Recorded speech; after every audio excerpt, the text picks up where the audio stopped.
नमस्कार दोस्तों, जायका स्पेशल में एक बार फिर से स्वागत है एक नई रेसिपी के साथ में। तो उपवास में बनने वाली आज हम बनाएंगे साबूदाना नमकीन, जिसे बनाना बहुत ही आसान है और हर व्रत में आप इसे कभी भी बना के ट्राई कर सकते हो। स्टार्ट करते हैं इसे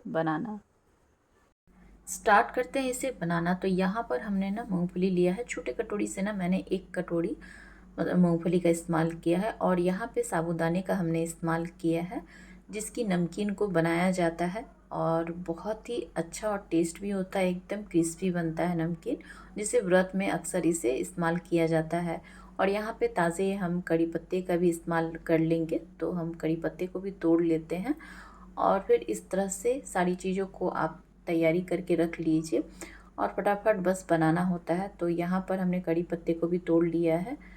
तो इस बार नवरात्रि में कुछ एकदम नया और बिल्कुल आसान तरीके से बनने वाला नमकीन हम तैयार करेंगे। तो मूंगफली को हमने तेल में डाल के और इस तरह से फ्राई करके निकालेंगे। तो तेल को काफ़ी अच्छे से हाई फ्लेम पे पहले गरम कर लीजिएगा, उसके बाद मूंगफली को डालकर मीडियम फ्लेम पे आपको इस तरह से चलाते हुए फ्राई करके निकाल लेना है। तो ये काफ़ी अच्छे से फ्राई हो गया है। फ्राई आप इस तरह से चेक कर सकते हो, जो हल्का हल्का ना वो फूटने लगता है, जो उसके दाने होते हैं ना मूंगफली के, वो फूटने लगते हैं, आवाज़ होने लगता है। तो आप उस समय फिर इसे निकाल के मूंगफली को हटा सकते हो। तो आराम से हमने यहाँ पे मूंगफली को फ्राई कर लिया है। अब इसे एक कटोरी में निकाल के रख लेंगे हम और फिर बाकी चीज़ों को भी हम इसमें फ्राई करेंगे। तो उसके बाद हमने यहाँ पे नारियल लिया है। नारियल खोपड़ा जो होता है ना, गड़ी भी जिसे बोलते हैं, उसे हमने ना इस तरह से पतले पतले स्लाइस में हमने घर में ही काट के तैयार कर लिया है। मार्केट में अगर आपको मिलता है तो आप ले सकते हो, पर मैंने घर में ही इसे तैयार कर लिया था काट कर। तो इस तरह से इसे भी तेल में डाल के और बस चलाते हुए तुरंत इसे निकाल लीजिएगा, नहीं तो ये बहुत जल्दी इसका कलर चेंज होता है, यानी कि जलने भी लगता है ये बहुत जल्दी। तो देख सकते हैं 1 से 2 बार ही मैंने बस चलाते हुए इसे तुरंत निकाल लिया है। अब हमने यहाँ पर गरी को भी फ्राई कर लिया, यानी कि नारियल को फ्राई करके निकाल लिया एक प्लेट में। और फिर यहाँ पे कड़ी पत्ता को डाल लेंगे। तो जब कड़ी पत्ता डाल रहे हो खास करना, तो तेल बहुत ज़्यादा उड़ता है, तो आराम से थोड़े से दूर होकर ही इसे आप फ्राई कीजिएगा।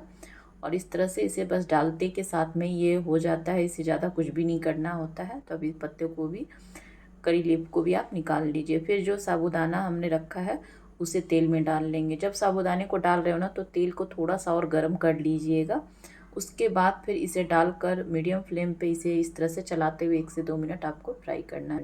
तो इस तरह से हमने ना इसे चलाते हुए अच्छे से फ्राई करके निकाल लिया। और देख सकते हैं इसके जो साबूदाना जो आपको दिख रहा होगा ना, वो डबल दिख रहा होगा, यानी कि जब आप फ्राई करोगे ना तो ये बड़ा बड़ा साइज़ में हो जाता है और देखने में इसका जो लुक होता है ना, वो एकदम मोतियों के जैसा होता है। तो एक बॉल में हमने डाल लिया है। फिर इसमें मूंगफली और नारियल और कड़ी पत्ते को जो हमने फ्राई किया था उसे भी हमने डाल लिया है। कूटी हुई काली मिर्च हमने लिया है, 4 से 5 हमने काली मिर्च को कूट के ले लिया है। और यहाँ पर फिर नमक डालेंगे स्वाद के अनुसार। तो सेंधा नमक डाल लीजिए, या बिना नमक के भी आप इसे बनाया जा सकता है। तो इस तरह से साबूदाना नमकीन बनकर यहाँ पर तैयार हो गया है, जिसे आप डब्बे भर के आराम से महीनों दिन तक भी रख सकते हो। ये बिल्कुल भी ख़राब नहीं होता है। नवरात्रि का समय आने वाला है, तो आप इसे पहले से ही तैयारी करके इस तरह से रख लीजिए और जब भी आप व्रत कर रहे हो तो चाय के साथ में इसे एंजॉय कीजिए। तो इस बार इसे ज़रूर ट्राई कीजिएगा और इस तरह से आप इसे चेक भी कर सकते हो। काफ़ी अच्छे से ये बिल्कुल जो साबूदाना है वो अच्छा क्रिस्पी एकदम फ्राई हुआ है। तो मेरी रेसिपी को देखते देखते एक लाइक शेयर सब्सक्राइब करना बिल्कुल नहीं भूलिएगा। और इसी तरह से साबूदाना नमकीन बना के आप ट्राई कर सकते हो, जो खाने में टेस्ट भी इसका बहुत ही बढ़िया होता है। फिर से मिलती हूँ। Thank you.